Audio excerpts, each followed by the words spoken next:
जब भी आयुर्वेद या योग को बाहर से जब भी वो आते हैं तभी वो योगा हो जाता है और आयुर्वेद का आयुर्वेदा हो जाता है.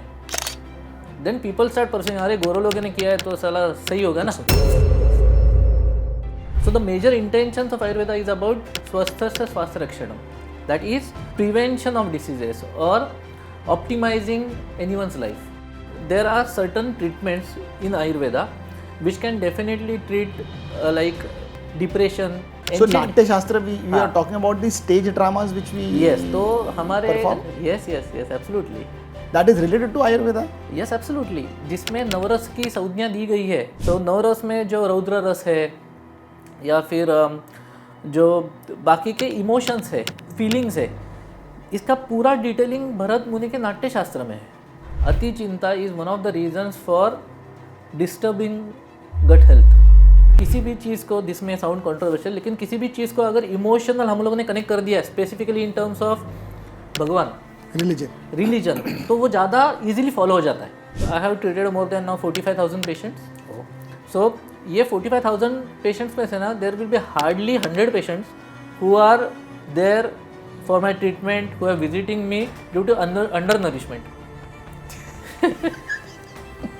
ये बाकी के लोग हैं ना, सब ओवर नरिशमेंट वाले. थंब रूल बताता हूँ, जितना पैक्ड चीज़ है ना उतना आपके हेल्थ के लिए बेकार. You will be surprise how it is related to astrology. बहुत से लोगों के साथ में ना आपका कुछ ना कुछ राशि रहेगा, वो आपने आइडेंटिफाई करेगा. आपकी इष्ट देवता रहेगी, वो इष्ट देवता का उपवास करने से आपको सबसे ज़्यादा इफेक्ट मिल जाता है. क्योंकि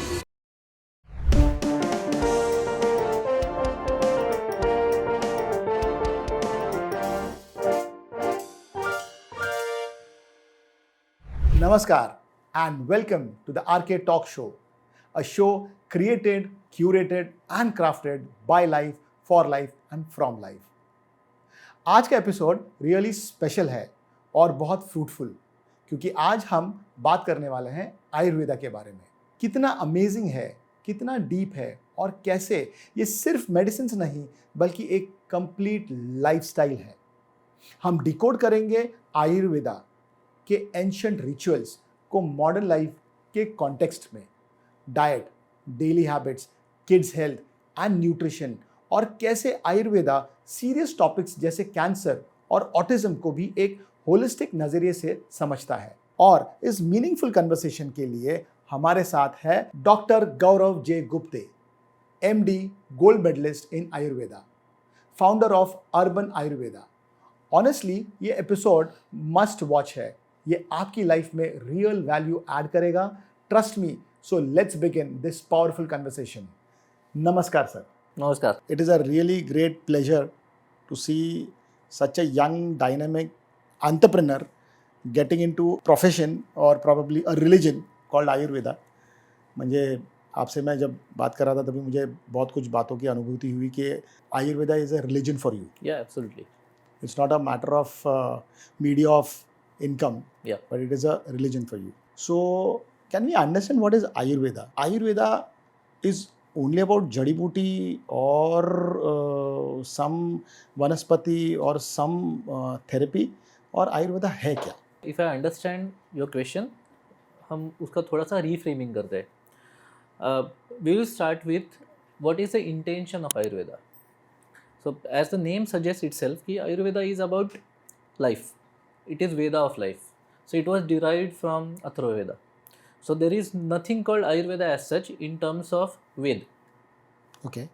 So what happened was about say 6,000 or 7,000 years back, when Vyas Muni started collating the information, and Ved Vyas. yes, Ved Vyas, he started collating the information, and right now in the state we have actually identified the granthas of Veda.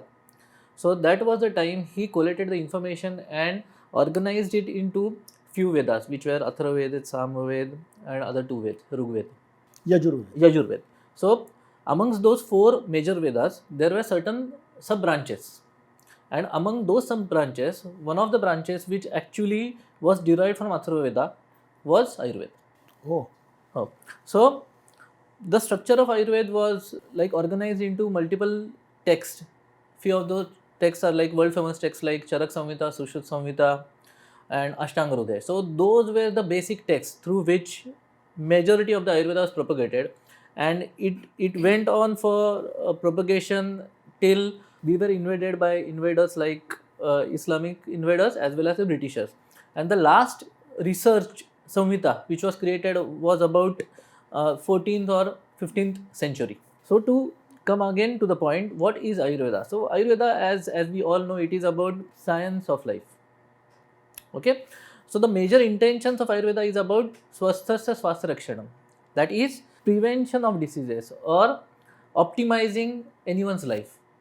So स्वस्थ व्यक्ति का स्वास्थ्य, that is quality of life maintain रखना, this is one of the intention.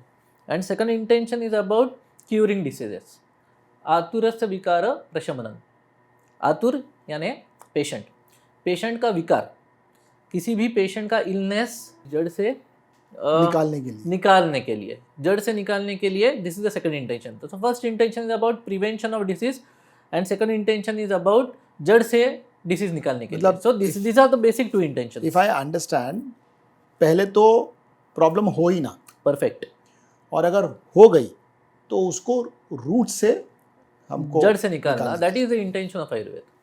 Okay, so what happened after few centuries, these all texts were actually scattered, and since last 3 or 4 decades, like after late 1960s, government of India as well as people of Ayurvedic profession like the Vaidya, they started collating the information, and a huge research work was started. Right now Ayurvedic research is prevalent like anything, and majority of the researches into our like medical sciences are some or the other way related to Ayurvedic or herbal studies. अभी तो मेरे ख्याल से आयुर्वेदा एक अलग मंत्रालय yes, Ayush मंत्रालय तो अलग से खुला है. So now in recent few years many of the therapies have been already accepted in many of the foreign countries also, like in few states of America, in state of California, we can actually practice Ayurveda. Oh, is it? Yeah.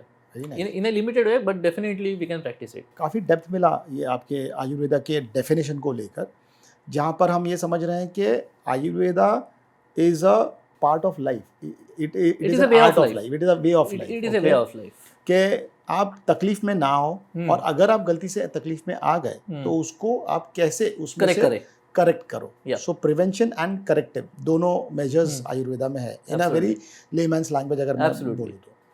Now Ayurveda इतना साल पुराना है, उस it is all related to your life science. आप सुबह के प्रहर से लेके रात के प्रहर और रात के प्रहर से लेके सुबह के प्रहर तक का जो आप लाइफ जीते हो उसी से रिलेटेड आपका आयुर्वेदा है.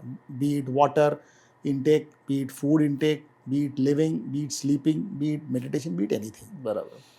सो Ayurveda is not only about दवाई, it is about a way of life. Can Ayurveda only treat physical ailments or it also treats mental ailments? So, अधिकरण, जिसे आयुर्वेद का अधिकरण कहा गया है, that is काया, that is your शरीर. So your mind resides inside your शरीर. Okay. बराबर है. So Ayurveda can treat physical diseases, it can treat psychosomatic diseases, it can treat even diseases which are occurring due to energetic imbalance. What is energetic? So energetic imbalance, to be precise, Ayurveda में super specialization बहुत है. Now this will sound very new for some of the people who are our audiences who don't have any kind of depth, because they are not somebody who have passed from Ayurveda. So there are multiple specialization in Ayurveda, and there are Ashtanga Ayurveda, that is 8 branches of specialties. One of the branch is Daiva Vyapashraya Chikitsa. That Daiva Vyapashraya Chikitsa. It will sound a bit odd. So Daiva Vyapashraya Chikitsa is something which deals with your energy of body. Okay. So there were treatments which were related to mantra, which were related to cleansing of your energy systems, which were related to your chakras. That is the Are we talking about aura cleaning? Aura cleaning is one of the part. Okay. So in some sort of ways, the seers or the scientists of Ayurveda used to cleanse the system of the energy of the body. And that was actually classified as Daiva Vyapashraya Chikitsa. Some of the other specialties are like Bala Roga Chikitsa. There was specialty of surgery. there was specialty of ENT, there was specialty of general medicines and such kind of Stri Rog, that is gynecology and obstetrics. So these were all specialties which were prevalent in Ayurveda and still they are prevalent. Okay. So yes, Ayurveda can effectively treat psychosomatic diseases and physical diseases. Right now, what we have observed is कि there are certain treatments in Ayurveda which can definitely treat like depression and there are specific diseases called Unmad and Apasmar, which is like epilepsy. And Ayurveda has very effective treatment. In case of urban Ayurveda, what we have discovered was there are certain diseases which are caused not due to the hardware problem, that is your physical state. They Mental are problem. yes, they are caused due to software problem. This is how I usually explain Definitely. it to patients. ये आज के जन जी समझ जाएंगे हाँ, ये so चीज़। दो aspects है, एक आपका हार्डवेयर है, that is your physical health, second is your software, that is your अंतःकरण और the mental state. तो जो causes आपके mental state के वजह से है, उसके लिए we have designed a whole new therapy called मनोवेद. Okay.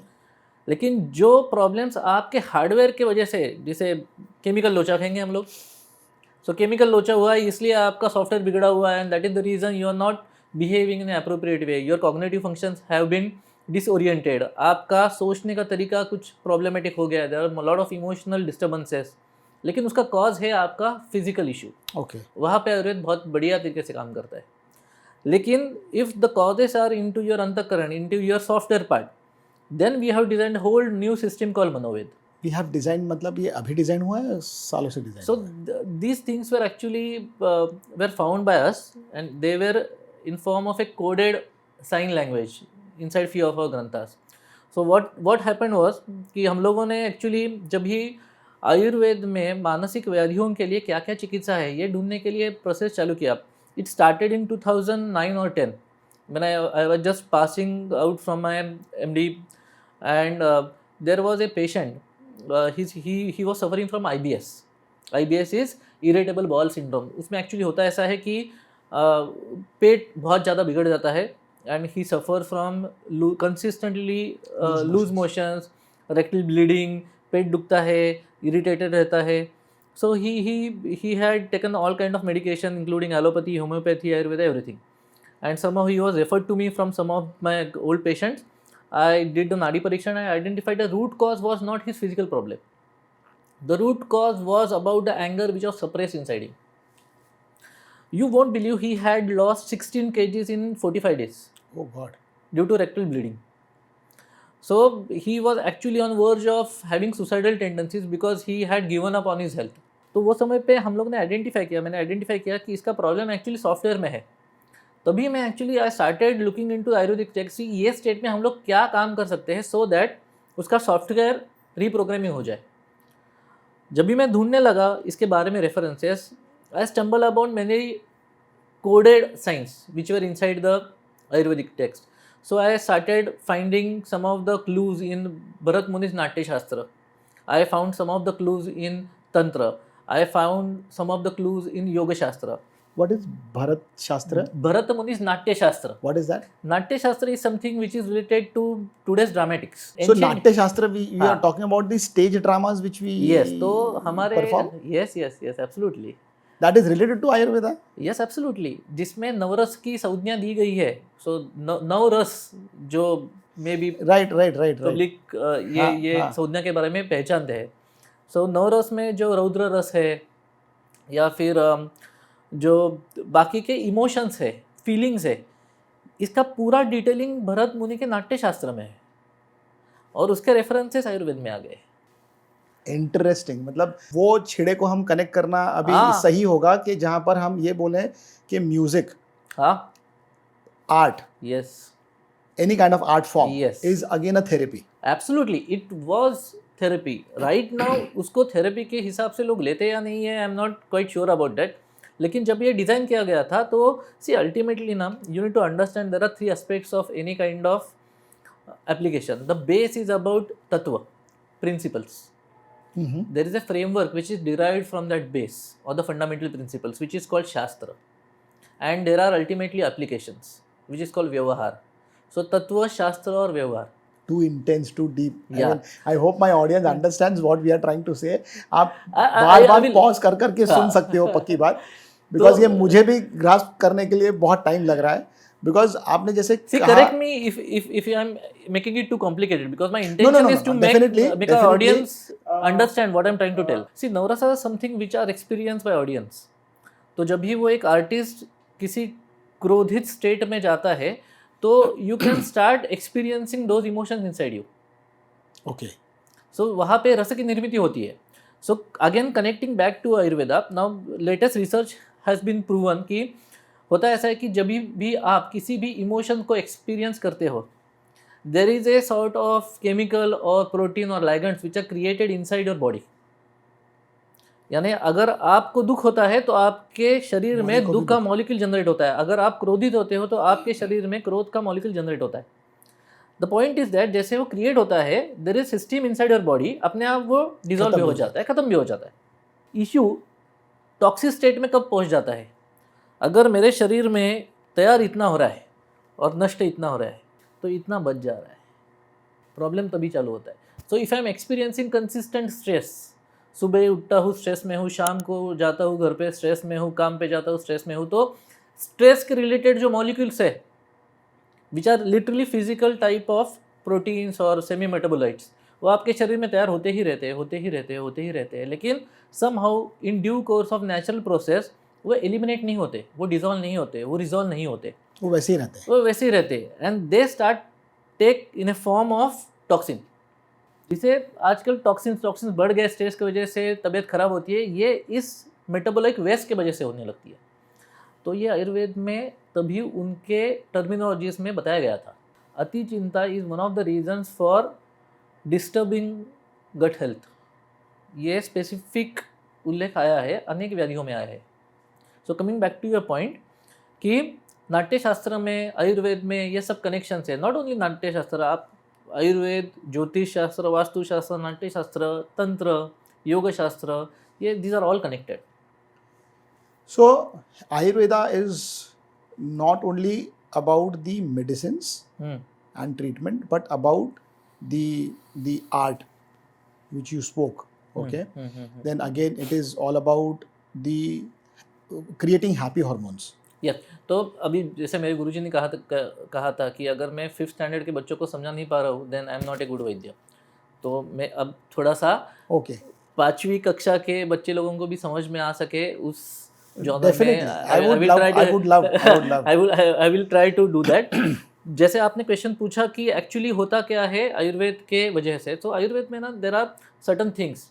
कैसे जीना है सुबह से उठकर रात के सोते समय तक, और किस तरीके से सोना है, this is major component of Ayurveda. यानी कितने बजे उठना है, क्या खाना है, क्या नहीं खाना है, किस तरीके से खाना है, ये सब दिनचर्या के और रात्रिचर्या के, यानी दिनचर्या यानी there are certain things which you need to do during the day. तो वो रूल्स, वो fundamental principles and practical applications ये दिनचर्या एस्पेक्ट में दिए गए हैं. Okay. अगर बेसिक कोई भी बंदा ये बेसिक चीज़ें अगर पढ़े, इफ़ दे अंडरस्टैंड और इम्प्लीमेंट करने लगे, तो अबाउट 80% डिसीज तो वैसे भी कम हो जाएंगे. And you will be surprise, ये सब रिचुअल्स एक्चुअली इंडियन सिविलाइजेशन में पहले से थे. अगर आपके घर में आपकी अगर ग्रैंड मदर या ग्रैंड फादर रहेंगे साथ में, तो वो बोलते थे कि बाबा सुबह का नाश्ता आप you need to have it in a good quantity, lunch सबसे कम क्वांटिटी के हिसाब से लो. और जैसे फेमस सेइंग कि बाबा डिनर लेना ये dying like a beggar. So this was something which was in our daily life. ये बाहर से आने की ज़रूरत नहीं है. प्रॉब्लम कभी होता है जब भी आयुर्वेद या योग को बाहर से जब भी वो आते हैं तभी वो योगा हो जाता है और आयुर्वेद का आयुर्वेदा हो जाता है. देन पीपल स्टार्ट परसेंग, अरे गोरों लोगों ने किया है तो साला सही होगा ना, कुछ तो सोचा होगा. लेकिन जब वो आयुर्वेद रहता है, योग रहता है, तभी उसका वैल्यू नहीं रहता. Connecting this particular point two, आजकल वो आया है 16 घंटे का फास्टिंग को. हाँ, intermittent fasting. fasting. Yes. So, now very important point. Now, definitely, intermittent fasting is not an intermittent fasting technically, but it has come from Western side, so it has become an intermittent fasting. Absolutely. अगर आपने हम लोग बोलेंगे उपवास कर रहे हो आप, अरे क्या अंधश्रद्धा पाल रहे हो भाई. अच्छा एकादशी को तो नहीं खाते, अरे क्या, you are being so uncool. हाँ, लेकिन 36 आवर फास्टिंग का, अरे यार बॉस तू तो सही है. Because I remember I had always this discussion with my guru Dr. Narayan Rao. He used to always get agitated when people used to say, "अरे मैं तो intermittent fasting करती हूँ." He said, "Bloody ये intermittent fasting नाम का कोई element ही नहीं है." Absolutely. It is all about आपने सूर्यास्त से लेके सूर्य के उगम तक जो नहीं खाया वो उतना घंटे का आपने फास्टिंग कर अभी ली. फास्टिंग का बता रहा ना, प्राणायाम का देखिए, बॉक्स ब्रीदिंग करके आया अभी. बॉक्स ब्रीदिंग, प्राणायाम, बॉक्स ब्रीदिंग. तो box breathing Vim coughs breathing ऐसा आया है. ओके तो अभी ये गोरो लोगों का नाम लगता है तो it becomes more saleable, it becomes more novel. Okay So this is how world works, but it is okay. But until unless it is working, it is working. Public ले रहे, आत्मसात करे, कुछ ना कुछ हमारे assimilate चैनल के कर रहे, माध्यम बस. से हम जो सच्चाई है वो Yes, हमेशा absolutely. बताने की कोशिश करेंगे. So coming back to the point of your intermittent fasting ना सर, ये देखो कैसा है कि there are multiple n number of theories which are related to diet. कई लोग बोलते हैं कि आपको हर 2 घंटे बाद खाना है. कई लोग बोलते हैं कि बाबा आपको दिन में 2 ही बार खाना है. बाद में वो इंटरमिटेंट फास्टिंग का आ गया. अब तो आ गया कि 36 आवर्स तक आप फास्टिंग कर सकते हो. देन ऑटोफेजी का आ गया, जो जापानीज साइंटिस्ट को नोबेल मिला है उसके ऊपर. तो होता ऐसा है कि आपकी शर्ट आपके बच्चों को नहीं होने वाली और आपके बच्चे का पैंट आपको नहीं होने वाला. So you can not actually compare a single system and apply it on each and every one blindly. तो आपकी प्रकृति अलग है, आपकी कॉन्स्टिट्यूंसी, आपकी जो कॉन्स्टिट्यूशन है वो अलग है बॉडी का. तो शायद जो आपके लिए सूटेबल है, इट इज़ नॉट नेसेसरी वो सूटेबल किसी दूसरे बंदे को है. तो अभी फॉर एग्जांपल 36 आवर फास्टिंग, तो there are very specific rules. वो आपको हमेशा नहीं करना है. 15 दिन में एक बार करते हो, महीने में एक बार करते हो, that is more than sufficient. और वो भी आयुर्वेद में बहुत स्पेसिफिकली बताया गया है कि पहला खाना जो है, यानी अगर आपका फास्टिंग है, इंटरमिटेंट फास्टिंग है, वो किस तरीके से करना है. इंटरमिटेंट फास्टिंग आइडियली शाम और रात के बीच में होना चाहिए, जब आपका बॉडी पूरा रिलैक्स रहता है. तभी वो मेटाबोलाइट सबसे ज़्यादा मेटाबोलाइज हो जाते हैं. वेस्टेज सबसे ज़्यादा इजीली आप शरीर के बाहर एलिमिनेट कर सकते हो. In a similar way 36 hour fasting का भी सेम है. There are certain eligibilities uneligibilities कि जैसे कौन से समय हुए करना चाहिए, कौन से ऋतु में करना चाहिए, कौन से ऋतु में नहीं करना चाहिए. प्रेग्नेंट लेडी को करना नहीं चाहिए. If you are somebody who is disease, तो आपको that is not something which is applicable for you. Okay. तो ऐसे डूज एंड डोंट्स बहुत स्पेसिफिकली दे लोग. होता क्या है कि पब्लिक ना अभी व्हाट्सएप यूट्यूब पे जाते हैं, अच्छा वजन बढ़ गया तो अभी we will start 37 fasting. University. तो this is not something which is good. तो ये सेल्फ मेडिकेशन नहीं करना चाहिए, even if it is mention in Ayurveda कि बाबा ये आयुर्वेदिक चीज़ है तो आप उठा के कर लो. तो सबके लिए वो नहीं है बराबर. Okay, now can we start with the flow since morning. जैसे सूर्य का उदय हुआ, वहाँ से लेके लेट्स हैव अ, अभी आपको भी पता है कि मुंबई या इंडिया जैसे शहर में आज हम एवरी ऑल्टरनेट डे फ्लाइट लेते हैं, ट्रैफिक में अटकते हैं, कभी खाना होता है हाथ में, नहीं होता है. We are maximum moving on wheels, we are inhaling something which is like air conditioned air. तो ये सब चीज़ के साथ लड़ते हुए, झगड़ते हुए हम कैसे ये एक पैटर्न फॉलो कर सकते हैं? बराबर. So what I heard is, I will repeat कि आप मुझे पूछना ये चाह रहे हो कि आयुर्वेद में बहुत कुछ बताया गया है, तो वो तो आइडियल लाइफ है, लेकिन कंसिडरिंग द अर्बन लाइफस्टाइल क्या करना चाहिए जिससे हम लोग आयुर्वेद के प्रिंसिपल्स अप्लाई कर सकें. Yes, and we can avoid being in a disease state. Am I right? Yes, definitely. So to start with ना, you need to understand कि सबसे पहला सबसे easier तरीका है कि जिस बारे में आपको पता नहीं है ना, you need to get a good consultant for that. Get a good team member who will consult you, who will identify who you are actually at core. और आपके हिसाब से आपको पूरा आपकी दिनचर्या बना के दे. Okay. सबसे easiest तरीका ये है. But this may sound again कि अरे भाई किसी अच्छा आयुर्वेदिक बंदे को किधर ढूंढे and how will be able to identify ये सही बोल रहा है नहीं बोल रहा है. So the second best option is कि start following basic principles of Ayurveda. So in terms of sleep, in terms of what you eat, when you eat and in which quantity you are eating. Okay. तो will start with foods. बराबर. तो सबसे पहला आपको क्या करना है कि इन terms of calorie is something which is A myth, यानी वो तो बाहर से आई है, यानी कैलोरी के ऊपर चीज़ें अगर आप सब कैलकुलेट करने लगे then you are going to land up in mess. So it has certain weightage, it has certain value, लेकिन पूरे का पूरा कैलकुलेशन आपके न्यूट्रिशन या कैलोरीज पे नहीं होना चाहिए. अगर आप मुंबई में रह रहे हो, आप सुबह 6-6:30 बजे उठते हो, तो सबसे पहले आपको करना है कि आपको कभी भी ब्रेकफास्ट मिस नहीं करना है. Okay. At never ever point of your life never ever skip breakfast. और चाय और chapati should not be the breakfast. मेरे पास पेशेंट आते हैं स्पेशली मुंबई के, 80% लोगों का ब्रेकफास्ट चाय चपाती रहती है. बचपन से वही खाया है. हाँ sir, it create toxins inside your body. इधर भी बहुत लोग शायद यही खा रहे हैं छुट्टियों में. There is zero nourishment value. तो ये चाय चपाती, चाय टोस्ट, चाय बटर, चाय बिस्किट, नहीं चाय पाव, नहीं सर जी, नहीं. क्योंकि मैंने पिछले 7 दिन में अगर मेरे डाइनिंग टेबल पे मैंने देखा है तो मैंने वही देखा है मेरी फैमिली के साथ. ओके. तो अभी प्रैक्टिकली क्या कर सकते हैं आप चाय चपाती को रिप्लेस करने के लिए? सो देर आर ड्राई फ्रूट्स या मिक्स सीड्स आते हैं, वो आप ओवरनाइट सोक करके रखिए. खाली पेट वो पहले खा लीजिए जब भी आप घर से निकलते हो, क्योंकि कभी कभी क्या रहता है कि कंसिडरिंग द प्रैक्टिकल डिफिकल्टीज, सुबह किसी के घर में बनाया हुआ नहीं रहता या बनाया हुआ रहता है, टाइम नहीं रहता है, मेनी ऑफ द चैलेंज, और else you can have lots of fruits. Okay. ये 2 ऑप्शन है सुबह के टाइम में. Ideally you need to have best of the nourishing meal between 10:30 to 12:30 in morning. Okay. अगर आपका 10-10:30 बजे नाश्ता हो रहा है, so rather than doing breakfast आप लंच कर लो तभी. दिस में साउंड वियर्ड, लेकिन it is going to be effective for somebody who is working from से 6 o'clock घर से बाहर निकलता है बेचारा, रात को 8-8:30 बजे मुंबई के लाइफस्टाइल से घर पे आ जाता है. 12:30-1 बजे के बीच में फिर से भूख लगेगी, तभी थोड़ा सा कुछ खा लेना ऑफ पार्शियल मील. जैसे अगर आपका चावल है तो चावल दोपहर में लेना, चपाती है वो 10-10:30 बजे के बीच में लेना. सो 2 कार्ब्स मिक्स नहीं करना एक टाइम पे. सो ये 3 बजे तक, 2 बजे तक तो ये सेट हो जाएगा. 5 बजे के दरमियान you can have small protein shake जैसा कुछ चलेगा, या फिर न्यूट्रिशियस लड्डू रहते हैं जो इंडियन यूजुअली महाराष्ट्रियन स्टाइल से बनाते हैं घी में, दैट आर इफेक्टिव.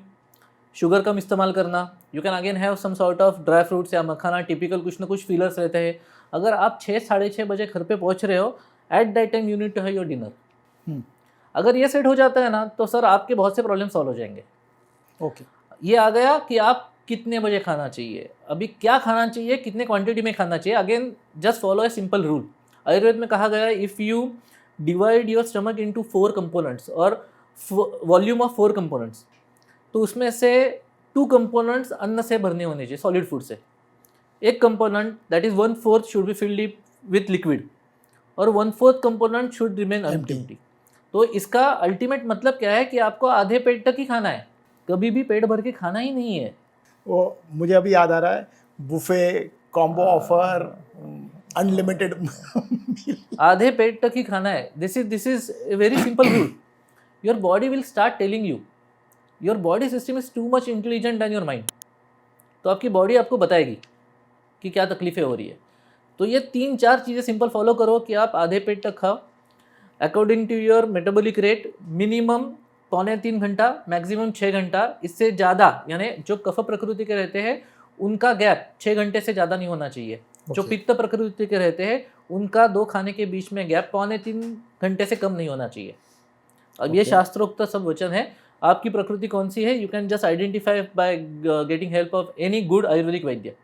आजकल तो प्रकृति परीक्षण का ऑनलाइन भी गवर्नमेंट ऑफ इंडिया ने भी किया है. वो कैसे होता है, मतलब प्रकृति परीक्षण यानी कैसा होता है कि आपकी बॉडी की कॉन्स्टिट्यूंसी क्या है, कि वात प्रधान है या पित्त प्रधान या कफ प्रधान है. तो हिसाब से आपका मेटाबॉलिक रेट, आपका फूड इवेक्यूशन रेट, ये सब डिसाइड हो जाता है. वात मतलब is that pain in the joints which happens ना. हाँ, अभी ना ये बहुत लोगों के मन में ये भी सवाल आते हैं कि वात यानी पेन, पित्त यानी एसिडिटी, और कफ यानी वाला coughing. Now this is not something which is this is again अंधश्रद्धा. ओके. तो this is a myth.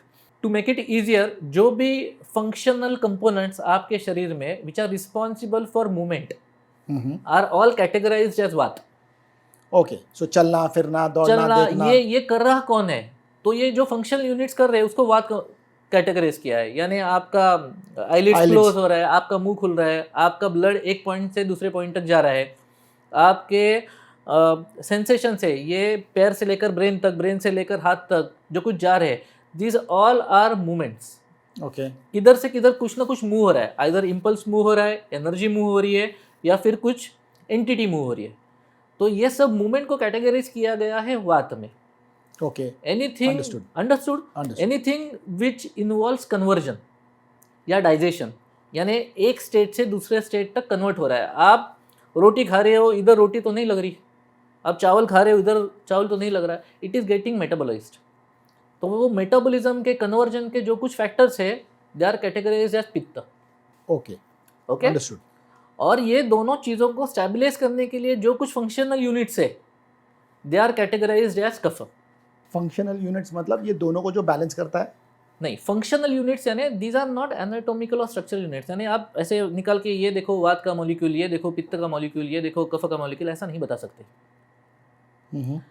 So these are functional units. यानी अभी to give you an example कि you are working as an entrepreneur, तो जब भी आप घर पे जाते हो तो आप ही ना, लेकिन do you perform as a entrepreneur will perform? No. आज जब भी आपके दोस्तों के साथ रहते हो, जब भी आप बिजनेसमैन जैसा व्यवहार नहीं करते, तो आपका व्यवहार बदल जाता है, आपका फंक्शन बदल जाता है, लेकिन हो तो आप ही।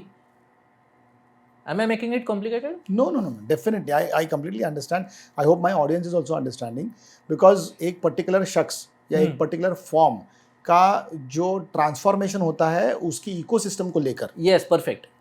राइट, तो उसका फंक्शन बदल जाता उसका है। फंक्शन बदल जाता है। तो शायद आपका टिश्यू वही है, लेकिन वो तरीके से काम करते हैं, वो वात जैसा परफॉर्म करेगा।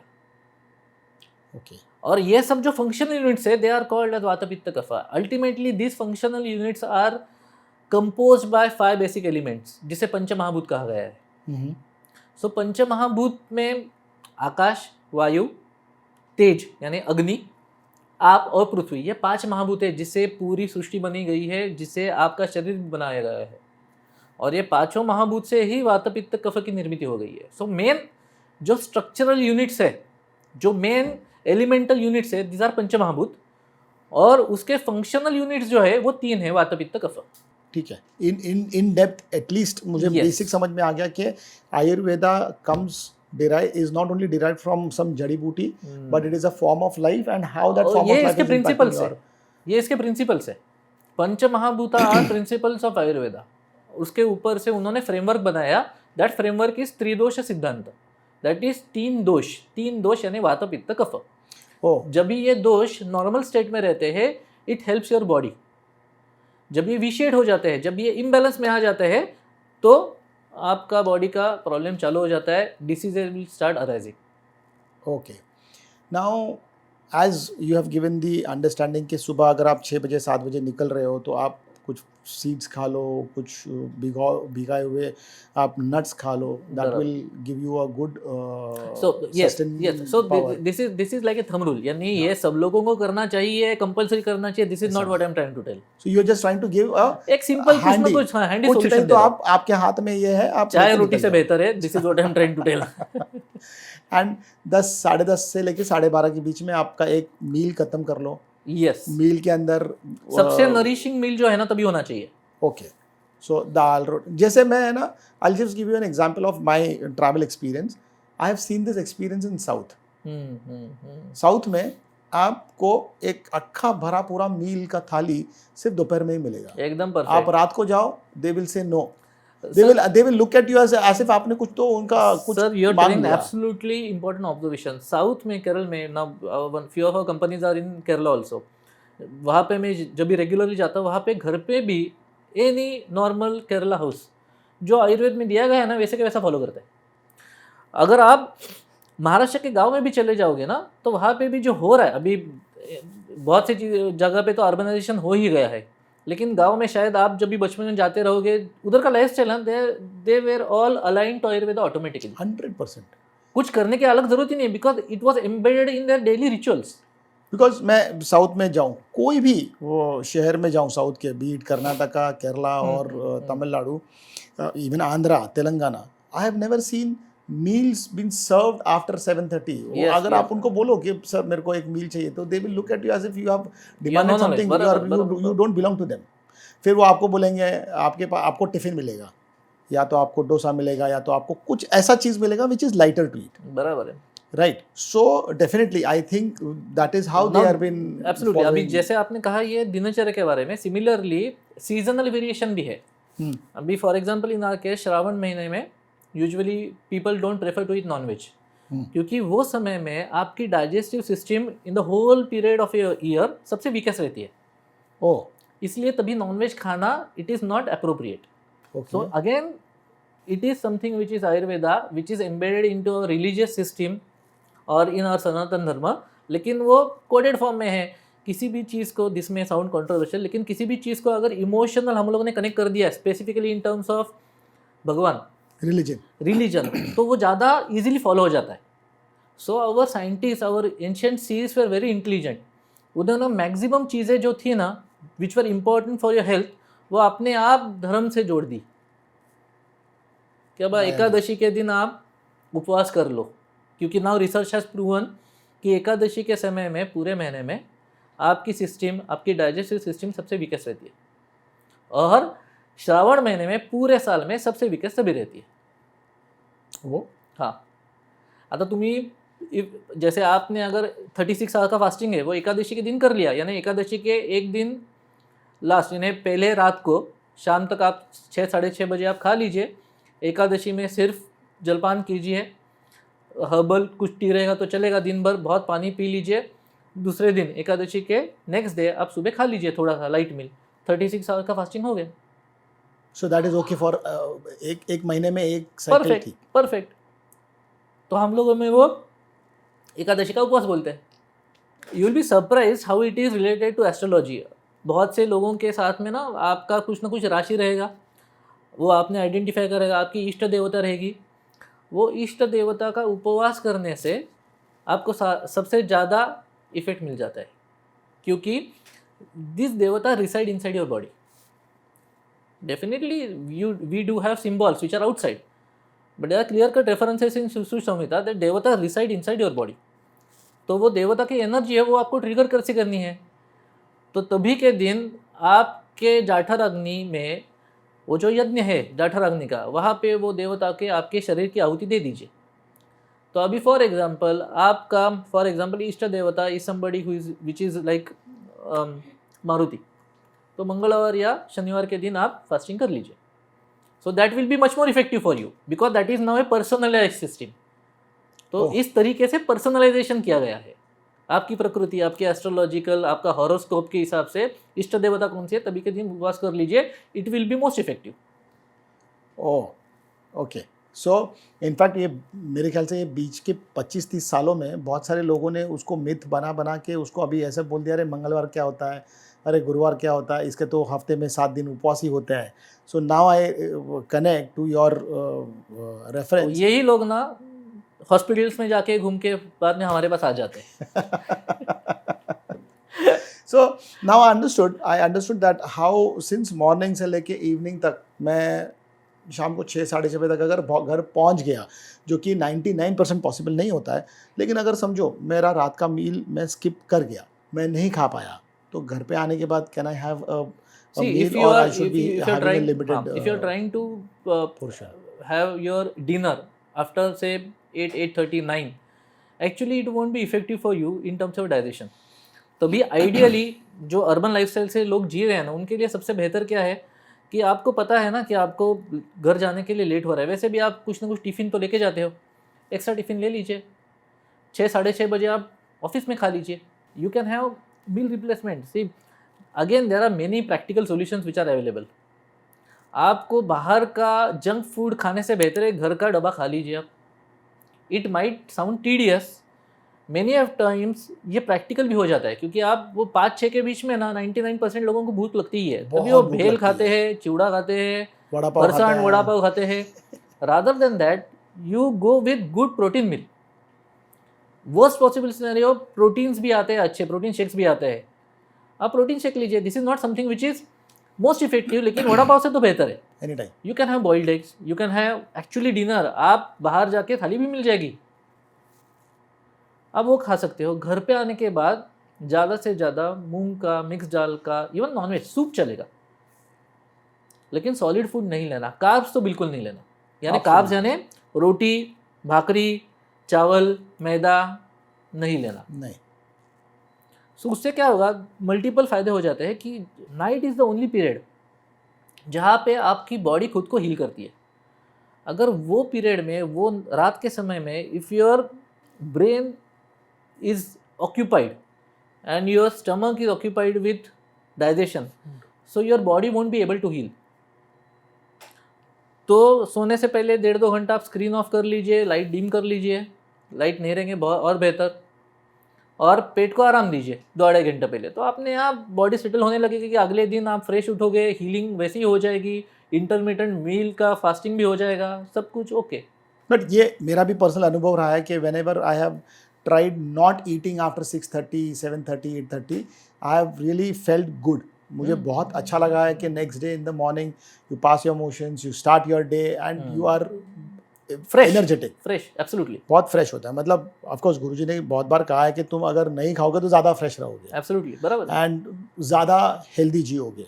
सो ये पॉइंट कंटिन्यू करते वक्त आयुर्वेद में ना एक टर्मिनोलॉजी आ गई है। Again it will be a very nuance terminology, जैसे संतर्पण यानी ओवर नरिशमेंट से होने वाली व्याधियाँ, डिसीजेस, और अपतर्पण यानी अंडर नरिशमेंट से। So I have treated more than now 45,000 patients. So ये 45,000 पेशेंट्स में से ना there will be hardly 100 patients who are there for my treatment, who are visiting me due to under nourishment. ये बाकी के लोग हैं ना, सब ओवर नरिशमेंट वाले, खाते पीते घर से। अरे एकदम, एंड नॉट इवन खाते पीते, it is not about economic factor, it is about the mindset. यानी वो ओवर नरिशमेंट से ही होता है। यानी जैसे मैंने किसी को बोलते वक्त बताया था कि there are many children who visit me, तो उनके मदर्स आते हैं और एकदम मोटा सा मस्त एकदम गुट्टू सा बच्चा रहता है, और माँ कहती है कि बच्चा खा नहीं रहा है बराबर से। I have not encountered with any single mother जिसने कहा है कि मेरा बच्चा अच्छे तरीके से खा रहा है। ये शायद आपके ऑडियंस में से हर एक जन, यानी एवरीवन रिलेट करेगा जो मदर है। कोई भी मदर है ऐसे बोलती नहीं कि हाँ मेरा बच्चा अच्छा खा रहा है, हर एक की कंप्लेंट रहती है। आप ऑब्जर्व कीजिए, दादी नानी बच्चे खाते नहीं है, अरे बहुत खा रहे हैं भाई, ओबेस हो रहे हैं। So ऑडियंस को बोलना चाहूँगा, don't take it offensive because this is the real fact where under nutrition की वजह से लोग बीमार नहीं हो रहे हैं या डॉक्टर के पास नहीं जा रहे हैं, ओवर न्यूट्रिशन की वजह से हम डॉक्टर के पास जा रहे हैं। सो ये मुद्दा बहुत इंपॉर्टेंट है, specially in cities, specially in cities. Definitely गांव में तो हमने हार्डली देखा है because people keep on walking, they have a very limited access to gadgets as well. क्योंकि ये बताना क्यों जरूरी है, क्योंकि see we live in Mumbai, we have access in majority of the metros 2-3, लेकिन इंडिया बहुत अलग है। So we are doing many of our social work in rural parts of India, in Adivasi पाड़ास, तो वहाँ पे नरिशमेंट का प्रॉब्लम है क्या? Yes, there is a problem. लोगों के पास खाने पीने का रिसोर्सेस ही नहीं है। तो I am not talking about that category. Definitely. और वहाँ पे भी you will be surprised, there are lot of activities which are actually helping those people which are embedded through Ayurvedic, which are done by AYUSH ministry. कि वो rural area में भी उनको educate करना कि आपके एरिया में क्या रिसोर्सेज है, वहाँ से आपका नरिशमेंट अच्छे तरीके से हो जाए, ये भी हो रहा है। So to just give in a rider कि अब जो मैंने कहा कि ओवर नरिशमेंट से हो रहा है, वो स्पेसिफिकली अर्बन सेंट्रिक लोगों के हिसाब से था। Definitely, I completely agree to your point because Swiggy, Zomato, ठीक है, hats off to the kind of services they have offered us, but हमको क्या सर्विसेज से उपभोग करना है वो भी इम्पोर्टेंट है। So you should listen to your body, there are always signals which are embedded inside your system and which are emitted through your body, लेकिन वो इधर से इधर और बाद में ज़बान तक आने तक वो डिस्टॉर्ट हो जाते हैं। People not able to actually comprehend those signals. Okay, so sir जैसे we were talking about the 24 hours life journey, जहाँ पर हम सुबह उठते से लेके शाम को, शाम से लेके रात को, रात से लेके सुबह तक, इतने प्रोसेस में, इतने स्ट्रेस में, कल सुबह ट्रेन पकड़नी है, गाड़ी पकड़नी है, बॉस ने कुछ काम दिया है, ईएमआई का टेंशन है, ये सब चीज़ में व्हेन आयुर्वेदा वाज देयर तभी ये सब चीज़ें नहीं थी। ओके, प्रॉबेबली ईएमआई नहीं थे, ऑफ कोर्स अपने अपने स्ट्रेस अलग था, स्ट्रेस अलग तो अलग हमेशा लेवल था, के स्ट्रेस अलग था। अलग था, तभी But- जानवर आके कोई उठा लेके जाता था, Definitely, ये definitely. स्ट्रेस था। तो वो एक स्ट्रेस था कि मुझे कोई खा जाए। यस, कोई अब इन्वेड कर ऐसा ले। है कि मैं खुद खाने के लिए सबको ऑफर कर रहा हूँ। यस, मैंने अगर लोन नहीं लिया तो मेरे ईएमआई आएंगे ही नहीं, बट लोन लेना ज़रूरी है, अपग्रेड करना ज़रूरी है, नए नए फ़ोन्स लेने ज़रूरी है। सो वो सब प्रोसेस में people are probably deteriorating their health and overpowering the stress. अब ये स्ट्रेस को मैक्सिमम आजकल हम देखते हैं यूट्यूब पे बहुत सारे मंत्र चालू होते हैं, रात को सोने के टाइम पे आप ये मंत्र लगा के सो जाओ, यू फील गुड। हम कितना भी करें, हम इंस्टा को स्क्रॉल करके ही सोते हैं, हम कितना भी करें हम बिंज वॉच करके ही सोते हैं, some of the other chocolates या वेफर्स हमारे बेड के आसपास होता ही है। So that definitely this is a very negative sign of humans जो which are really deteriorating their health. Now coming back to the next generation, जो 3 साल के बच्चे हैं, 5 साल के बच्चे हैं, उनके लिए ये सबक सीखना अभी भी बहुत दूर है, बिकॉज हम जो पेरेंट्स हैं, हमारे एज के जो पेरेंट्स हैं, वो अभी तक सीख ही रहे हैं। अभी हमको ये ज्ञात तो हो गया है कि हमको रात को सोने के पहले 1 घंटे पहले हमको हमारा बॉडी मेंटल एलिमेंट सब शांत करना है, लेकिन हम अभी भी नहीं कर रहे हैं। ओके, हज़ारों पॉडकास्ट, लाखों गेस्ट्स ने आके बोला होगा, चीख चीख के बोला होगा कि भाई सोने के पहले आपको सब चीज़ बंद कर कम करना है and you have to be in that zone. फिर भी जोन आउट नहीं हो रहा है। Coming back to this Ayurveda as a parenting, ठीक है, एटलीस्ट हम आने वाले जनरेशन को तो ये चीज़ हम दे सकते हैं। हम ये कैसे दें? तो जो डिजिटल स्क्रीनिंग है, वो स्क्रीनिंग का और मेरे मेंटल ब्लॉक का, या मेरे अपब्रिंगिंग का, या मेरे जो बायोलॉजिकल जो मैं बढ़ रहा हूँ, उसका कितना इम्पैक्ट हो सकता है, और Ayurveda how can it help to either reduce, eradicate और completely move out from that particular ailment? Very good question. So first of all, we will deal with the first topic, which was about the stress. जैसे आपने कहा कि अभी EMI का stress था या है, या बॉस का स्ट्रेस है, तभी शायद लायन का स्ट्रेस होता था, या बाजू वाला एक छोटा किंगडम है वो अटैक करने वाला है और हमारे विलेज को तबाह करने वाला है, ये स्ट्रेस होता था। But stress was always part of the civilization, it was always part of human nature. That is, जैसे नवरस का उल्लेख किया, every emotion is part of your existence, you should not run away from that, it is important to embrace that, it is important to resolve that. तो वो stress को manage करना is foolishness, you need to manage yourself ना। Stress थोड़ी investment है आपका जिसको manage करना चाहिए, मैनेज खुद को करना चाहिए, so that you will be able to cope up with the stress.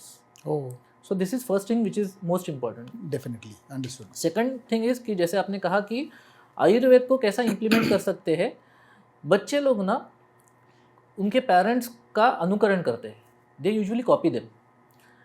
If they are observing कि फादर आ रहा है, आने के बाद में 2 घंटा मोबाइल पे ही बैठा है रात को, then you can not expect that child to not to actually follow his father.